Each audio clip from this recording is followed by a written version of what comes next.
Assalamualaikum warahmatullahi wabarakatuh.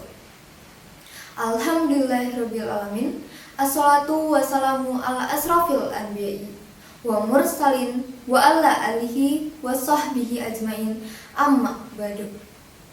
Puji sinarang syukur urang sanggakeun ka Allah Subhanahu wa taala anu mana masih nikmat sareng hidayahna ka urang sadaya. Janten urang sadaya tiasa kempal dina acara ieu dina kayaan sehat walafiat. Shalawat sinareng salam mugia dilimpahkeun ka junjungan urang Nabi Muhammad sallallahu alaihi wasallam, ka para keluargina, sahabatna, sareng urang salaku umatna. Amin ya robbal alamin. Patepangkeun simkuring Nadia Putri Sabrina di kelas 11 MIPA 5. Dina kasempatan ieu simkuring bade ngadugikeun biantara ngeunaan turuna moral jeung akhlak rumaja zaman kiwari. Hadirin anu dipikeun hormat, aya rupa-rupa pasoalan anu atos motoran kapribadian rumaja zaman kiwari. Sapertos mabok-mabokan, narkoba, seks bebas jeung sabagayna.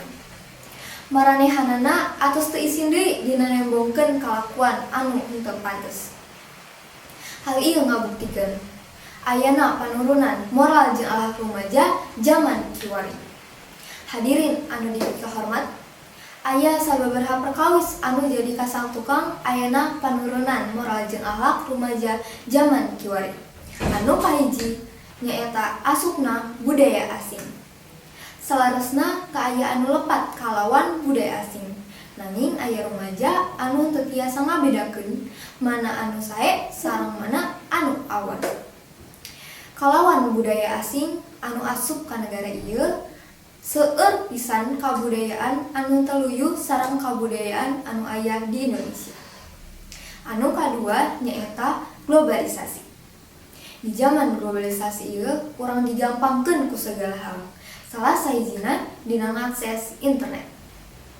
Maranehanana tiasa nyontopikeun naon wae anu aya di internet. Boh anu sae, boh anu goreng. Anu katilu lemahna mental generasi ngor. Panurunan kualitas moral jeung akhlak rumaja zaman kiwari tiasa disebabkeun ku lemahna mental anu atos aya ti alit. Watak ieu tiasa jadi laku lampah dina kahirupan sapopoe. Anu kaopat nyaeta kirangna materi aplikasi ngeunaan budi pekerti. Kirangna perhatian sepuh di bumi dina hal ngabentuk watak bisa jadi kasang tukang ayana panurunan moral jeung akhlak rumaja zaman kiwari. Selain eta, peran guru di sakola dina hal ngabentuk watak anu kirang biasana ngan midang murid ngan jadi pintar wae henteu ngabogaan moral jeung akhlak anu sae. Ayeuna seueur pisan murid anu teu ajeun ka guruna. Aya anu nyontek, aya anu ngaganggu batur jeung sifat awan liana.